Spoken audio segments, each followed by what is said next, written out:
développer, c'est sur le mystère de prière de parfum. Amen.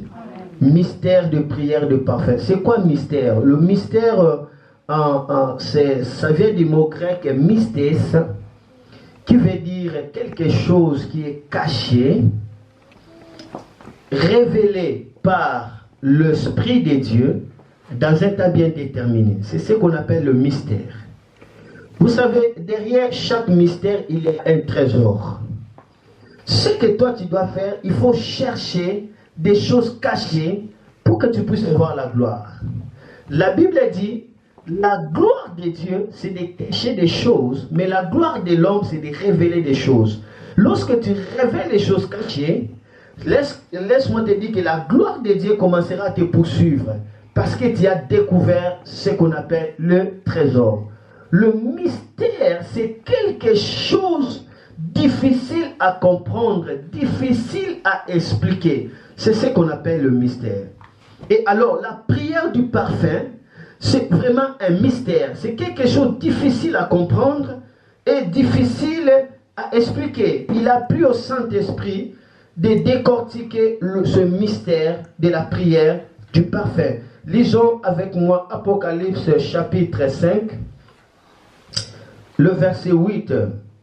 La Bible dit, quand il eut pris les livres, les 4 êtres vivants et les 24 vieillards se prosternèrent devant l'agneau, tenant chacun une harpe et des coupes d'or remplies de parfums, qui sont les prières de saints. Si tu as ta Bible, souligne, et les coupes d'or remplies du parfum, qui sont les prières de saints.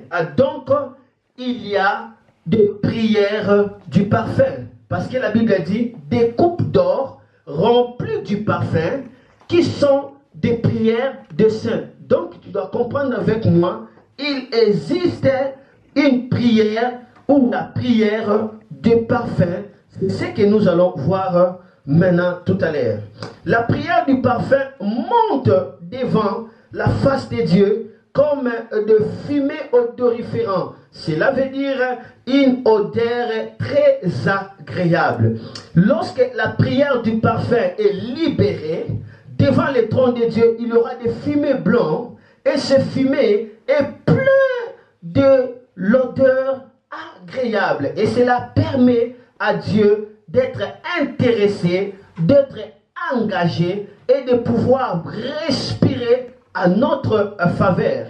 C'est merveilleux lorsque Dieu arrive à bien respirer par rapport à ton sujet. Alléluia. Je ne dis pas que cette prière permet la respiration de Dieu ou c'est un poumon de Dieu. Non, mais je dis tout simplement, dans chaque personne, dans chaque vie, il y a la respiration de Dieu par rapport à elle. Alléluia. Dieu doit respirer par rapport à ta situation pour que ta situation soit ranimée, pour que ta situation soit vitale. Il faut que Dieu respire dans ce que tu es en train de faire. Et la personne qui expérimente la respiration de Dieu, c'est une personne qui vivra les miracles, qui vivra la restauration, qui vivra même la résurrection de choses cachées, des choses qui étaient détruites, des choses qui étaient mortes. Ma prière ce matin est que tu puisses découvrir la prière du parfum qui fera que Dieu puisse respirer dans les domaines de ta vie, qui fera que Dieu puisse respirer dans ton esprit et que tu sois le canal du poumon miraculeux de Dieu dans ta destinée. Est-ce que tu peux me dire Amen? Amen. Alléluia. Amen. Il y a des prières remplies du parfum, des prières remplies du parfum qui montent devant la face de Dieu. Il y a une histoire vraiment très forte. Une sœur du nom de Mikobe. Cette sœur chantait et elle servait le Seigneur de tout son cœur. Et à travers elle, beaucoup de gens étaient joyeux. Beaucoup de gens aimaient venir à l'église tout simplement parce que cette sœur, la manière dont elle servait l'Éternel, cela bénissait beaucoup de gens. Mais un jour, cette sœur commence à souffrir d'une maladie et après, elle a été morte. Lorsque la sœur est morte, les saints ont pris le corps de cette sœur, les ont amenés devant le prêchoir, devant l'autel de Dieu. Et ils commencent à pleurer. Ils ont pleuré, ils ont pleuré, ils ont tellement pleuré, parce qu'ils ne pouvaient pas supporter la disparition ou la mort de cette sœur. Elle s'appelait Mikobe. Cela s'est passé en Zambé Malam. C'est dans l'église dont je suis venu, là où j'étais baptisé. Et tellement il pleurait, il s'est lamenté. Et ça fait un jour, 2 jours. Dès que c'est arrivé au 2e jour, ils ont changé maintenant la manière. Personne ne pleurait, tous commencent à prier. Ils commencent à prier, commencent à dire, Seigneur, nous ne voulons pas que notre sœur puisse partir, parce que notre sœur nous édifie, notre sœur nous donne la joie. Nous ne voulons pas qu'elle puisse partir. Nous ne sommes pas encore fatigués d'elle. C'est encore très tôt, Seigneur. Tout l'ensemble en inhumanité, il commence à prier. Il prie. Et il y avait l'odeur nauséabonde qui se dégageait déjà à cause de la maladie. Le corps de cette sœur était déjà décomposé. Alors les gens environnants ont commencé à sentir l'odeur très désagréable, nauséabonde. Et ils sont allés maintenant dire au bureau de la police qu'il y a quelqu'un là-bas qui est déjà mort depuis 2 jours, son corps est décomposé, mais là, dans l'église, ils ne veulent pas enterrer, ils sont toujours là, en train de prier. Et les policiers étaient là. Ils étaient là devant l'église, ils attendaient des cris, des gens priaient. Mais ce qui était étonnant est que les gens qui étaient dans l'intérieur, dans l'église, ils n'ont jamais senti l'odeur nauséabonde. Pourquoi? Parce que dans cet endroit-là, leur prière était remplie du parfum de la gloire. De sorte que ce parfum de la gloire a englouti l'odeur de la pourriture. De sorte que le parfum de la gloire a anéanti même le phénomène de la décomposition. Cela ne disait absolument rien. Parce que l'église était assidue dans la prière. Ils étaient engagés tous. Croyaient, attendaient une seule chose, la résurrection. Ils attendaient une seule chose, la résurrection. Lorsque nous prions dans l'engagement, lorsque nous prions dans la détermination, lorsque nous prions en attendant que Dieu fasse quelque chose, nos prières vont libérer un parfum. Et ce parfum avalera toute odeur, alléluia, de la pourriture. Je prie que Dieu t'accorde la grâce de prier par une prière du parfum qui va avaler l'odeur de la mort, qui va avaler l'odeur de la malédiction, qui va avaler l'odeur de la décomposition, qui va avaler l'odeur des forces des ténèbres. Tellement il priait, et les policiers ont dit, il n'y a pas de résurrection.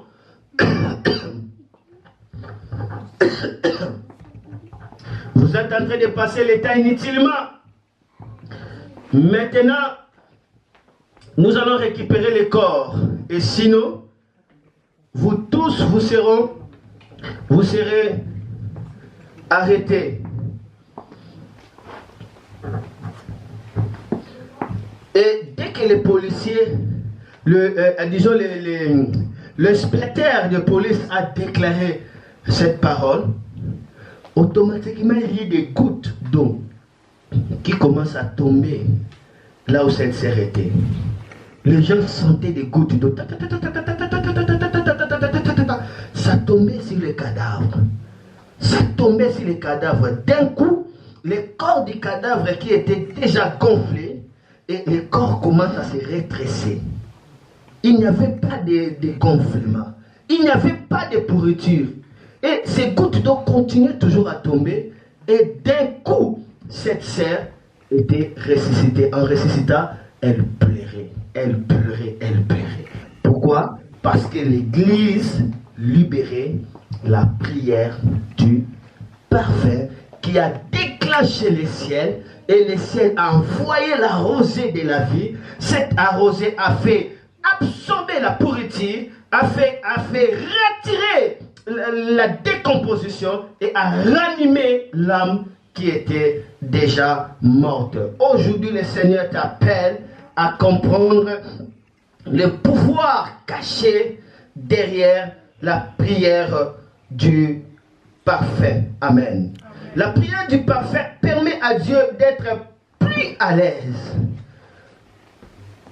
plus près de nous, plus tangible dans sa présence manifestée. Ça permet à Dieu d'être à l'aise vis-à-vis de nous. Lorsque nous sommes engagés dans la prière du parfait, Dieu respire bien par rapport à notre vie. Dieu est engagé.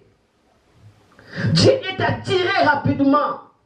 Ça lui pousse à venir. Dieu aime le parfum. Et pas n'importe quel parfum. De parfum de bonne odeur.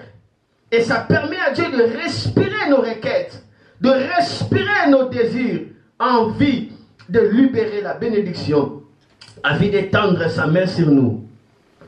Un jour comme ça, j'étais dans une usine. J'ai passé dans une usine de biscuiterie. Et j'ai vu, quelque part là, il y avait un tuyau. Et dans ce tuyau sortait en fait des fumées de biscuiterie. Dans ce tuyau là sortait des fumées. Et automatiquement la voix du Saint-Esprit m'a dit, arrête-toi et observe. J'ai commencé à observer le tuyau. Il y avait des fumées, mais ces fumées étaient blancs. Amen. Si tu fais l'expérience, tu vas là où on fabrique des biscuits. Regarde le fumet là qui sort, c'est blanc. J'ai vu ces fumées étaient blancs. Et ça dégageait l'odeur très agréable. Et j'étais là, très à l'aise. Je ne voulais même pas quitter cet endroit. Et le Saint-Esprit a ri. Il a dit, ah non, maintenant là, tu ne veux pas quitter. Moi, j'ai dit, non, je ne vais pas quitter parce que je me sens à l'aise. Donc, c'est comme si je vais seulement rester ici. Il dit, ah, c'est comme ça avec moi. Là où il y a l'odeur très agréable, moi, je demeure. Je suis à l'aise. Et je vais vivre là. Alléluia. La présence manifestée de Dieu veut l'odeur agréable. C'est la raison pour laquelle dans l'Ancien Testament, on donnait à Dieu des offrandes des gâteaux, des offrandes de galettes, on les brûlait et il y avait l'odeur très agréable. Pourquoi? Parce que Dieu aime des odeurs agréables. C'est la raison pour laquelle dans le lieu saint, il y avait la s'asseoir sur lesquels on brûlait des encens. Pourquoi? Parce que le fumet qui montait dégageait quoi? L'odeur agréable. Donc il faut comprendre que l'odeur agréable a un mystère qui fait approcher Dieu. Nous voyons Abel, la Bible dit lorsqu'il a offert à Dieu le sacrifice, Dieu agréa son sacrifice. Pourquoi? Parce que son sacrifice libérait en fait l'odeur qui était agréable. Et je suis passé de cette usine-là. Plus loin encore, je dois voir maintenant une voiture qui commence à fumer. Et ça faisait vraiment bizarre. Il y avait de fumée très noire. Et ça créait l'étouffement même dans le cœur.